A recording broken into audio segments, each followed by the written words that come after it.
So I forgot to put my signature on the last problem, so I'm writing it now. We out as it disappears off the page.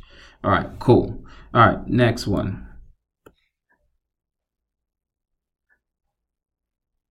Which statement is true about the function f of x equals g of x?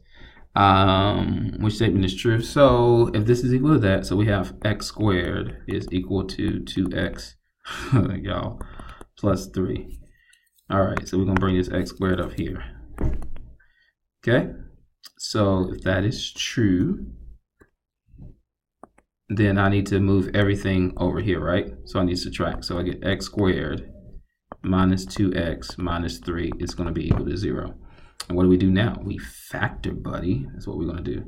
All right, this thing is loading in the background, so whatever. All right, so when we factor, we get x minus 3 times x plus 1 is equal to 0. That means that the zeros will be x is equal to 3, and then x is equal to negative 1. Those will be our zeros. And so we get the two solutions at negative 1 and 3, because solutions are the same thing as zeros, which are the same thing as roots many times. And in this case, they are. And which are the same thing as our x-intercepts. All right, keep it moving. All right, so this problem I'm not going to spend a lot of time on. The weights of the pounds, blah, blah, blah. Which statement is true?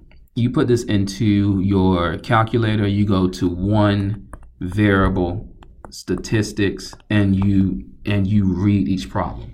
And when you do that for number 34, you get the answer to be D. The standard deviation of male dogs is greater than the standard deviation of the female dogs. Standard deviation is this symbol with the X. That's all you do. We're not going to go through that. All right, number 35.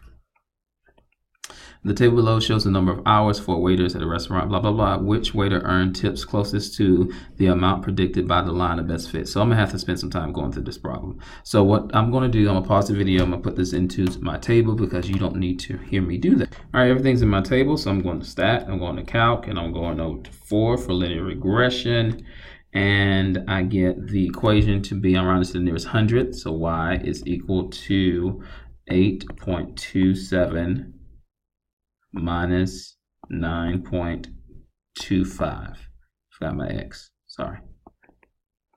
All right, so they're asking which waiter earned tips closest to the amount predicted. So this is talking about residuals, everybody. Okay, which is your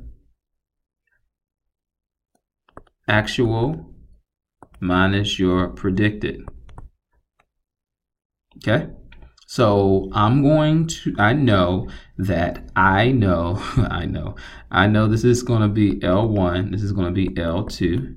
So my actual is L2. I'm going to put this all in the calculator, but this is what you will have to do by hand. You'll take all these numbers, L2, and you're going to minus the predicted, which comes from your line of best fit. All right, so L2 minus parentheses 8.27 times L1 minus 9.25, and you put all of that into L3 at the top.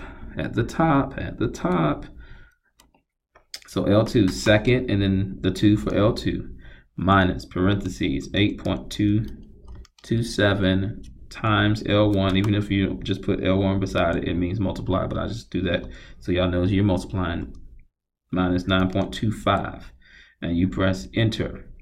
And you'll get that the first Paul is 0.77 away. You get that Victor is 1.69 away.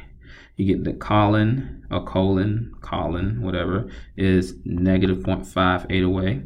And Zach is negative 1.77 away. So who's the closest? It's clearly Colin. What does the negative mean? That means that your predicted is higher than your actual, but it's the closest one. Okay, it's the closest one. All right, none of the 6 and the 9s move, but Colin is 0.58 negative. All right, moving on. Sorry, you have to endure all of this. There's no way to get over it. It is what it is. Move, little dots, little dots. Oh, these little dots ain't moving. You have to move. Move. There you go. All right. So the number of calories, blah, blah, blah. The restaurant plans to add a 6 sandwich to the menu that contains 805 calories. What effect will the new sandwich have on the data set? So you can put it all in and then add 805 calories, but we know it's going to eventually increase what? The mean. This 805 is going to be pretty much acting like an outlier. So it's going to increase the mean, and when you put in your calculator, if you want another number, it's by 51. All right, moving on. Gotta get ready for church, which might not.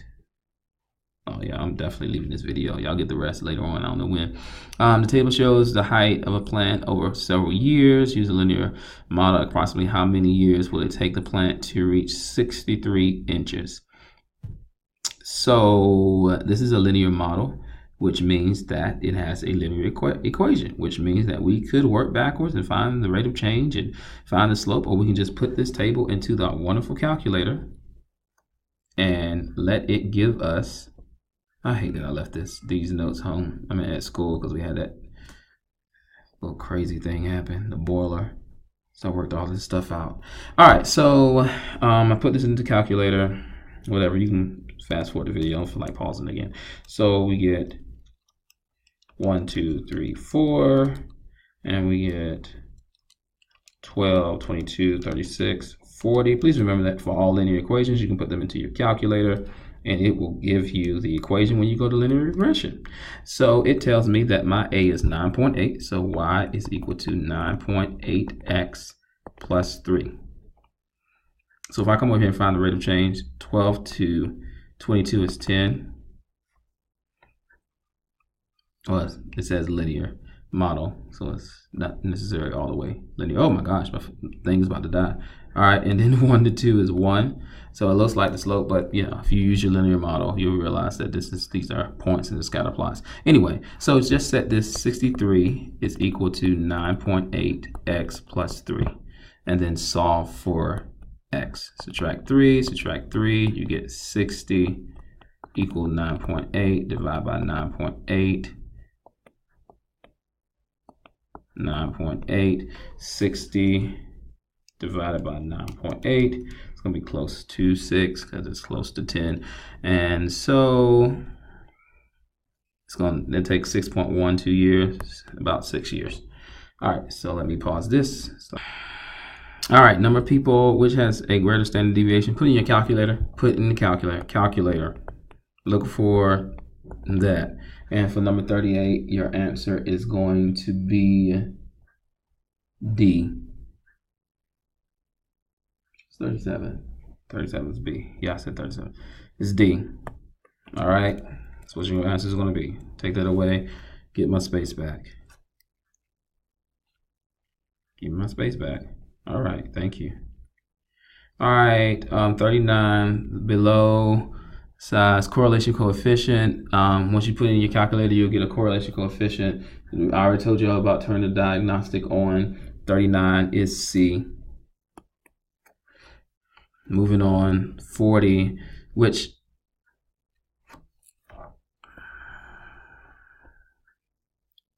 four data sets. So here, which set has the largest standard deviation? Put it in your calculator. Look for this. That's what you're looking for number 40. The answer is A. All right, 41. The mean age of 5. Oh, this is a good one. I had to ask Miss SR about how I could set this up. We didn't have an equation, so but she helped me explain this to you all. The mean age of 5 people in a room is 30 years old. One of the people whose age is 50 years old. Oh, by the way, we help each other all the time. I know somebody's like, he had to go to Miss SR. Oh my gosh. Okay, all right. The mean age of 5 people in the room is 30 years old. One of the people whose age is 50 years old leaves the room. What is the mean age of the remaining 4 people in the room? So she helped me explain this to you all this way.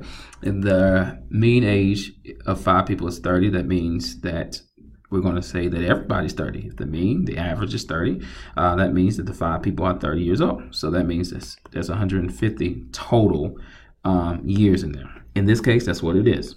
one of the people whose age is 50 years old leaves the room. All right, so a 50-year-old. I know we just said, well, everybody's 30, so how's everybody? Because that's the average. So there's a total of 150 years in the room, because the mean is the average of everyone.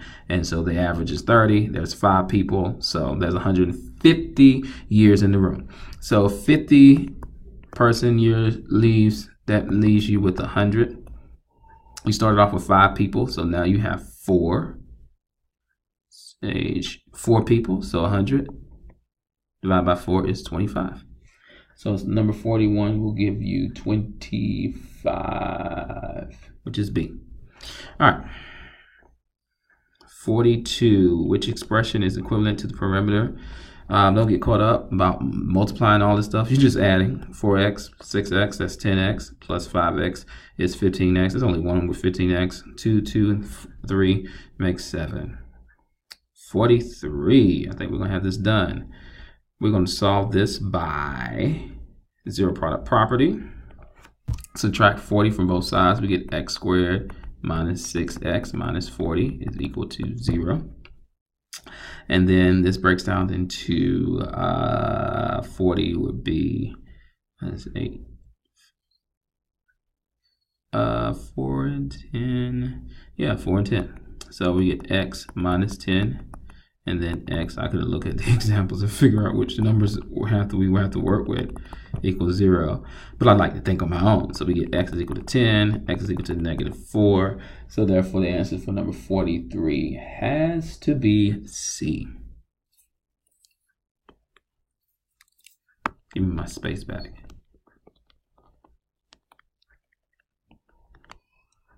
All right, rectangle, blah, blah, blah.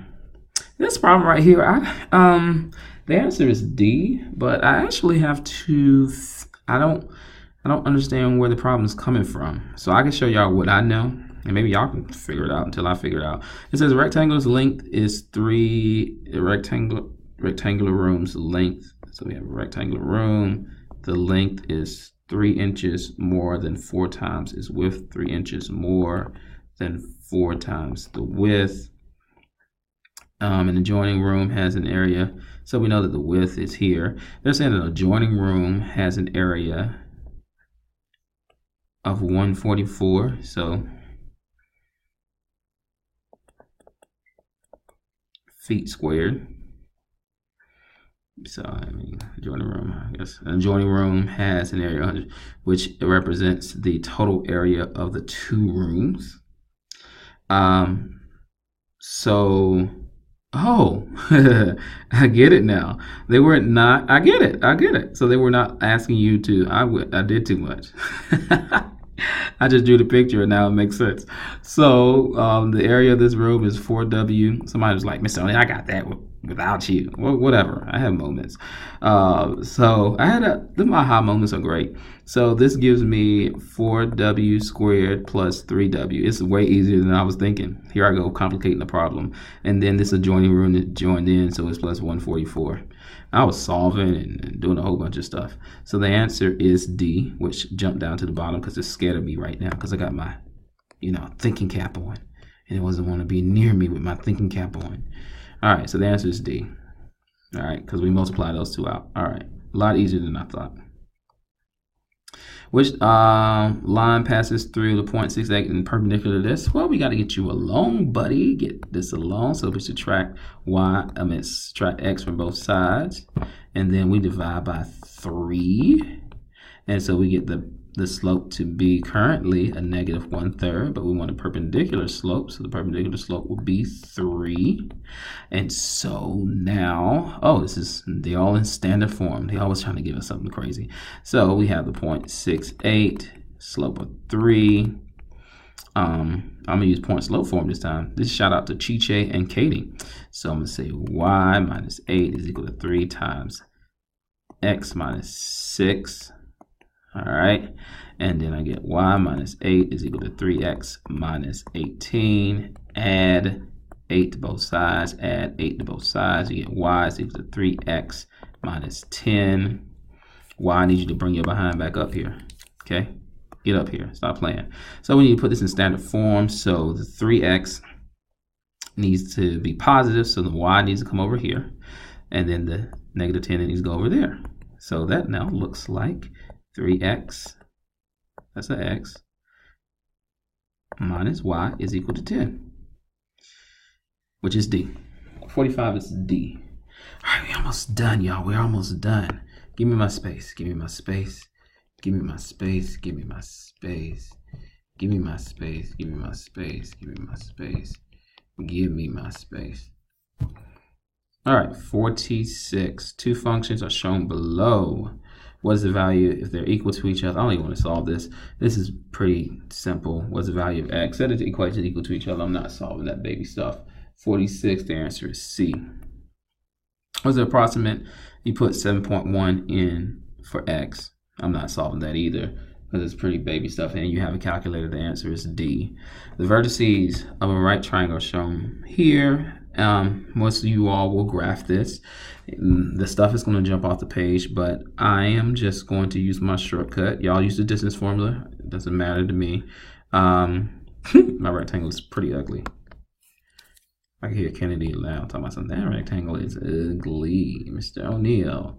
All right, and we got 3, 2. This is 11, 6. This is 9, 10.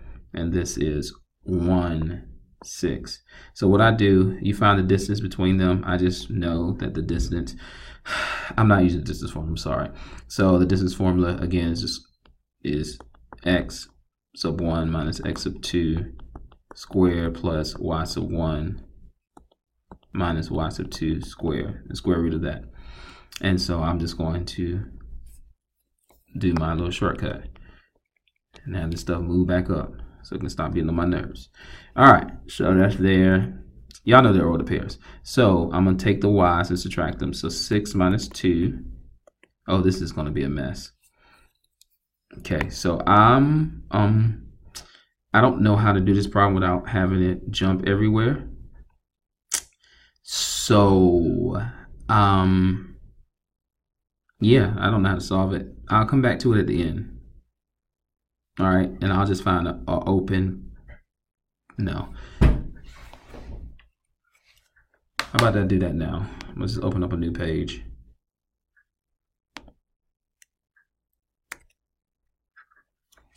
So we have 3, 2. Shoot, now I gotta look up the points. I'm pausing, I'll be back.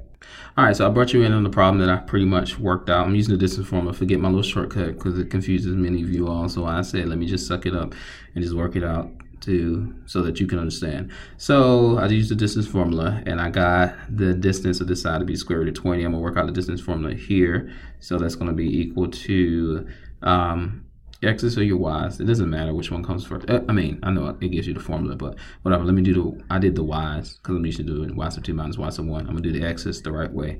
So I'm gonna say 3 minus 11 squared plus 2 minus 6 squared. D is equal to 3 minus 11 is a negative 8 squared. 2 minus 6 is a negative 4 squared. All right, and that gives me D is equal to 64 plus 16, and that's going to give me the square root of 80. Now I left them as square roots because I'm gonna leave them as because you can use your radical in your calculator. So you hit second, and then the x squared button gives you the square root button. The square root of 20 come out of the radical by pressing over times the square root of 80, which is the square root of 1600, which is the square root of 40. D is equal to 40. So the area is 40. It's C. We're almost done. All right. 49. We're almost done with everything. Which scenario best models a linear function? So we know launching something. Launching is never linear. So you're out of the game, buddy. Oh, hold up. What are we doing? Oh, I'm out of space. I'm out of space.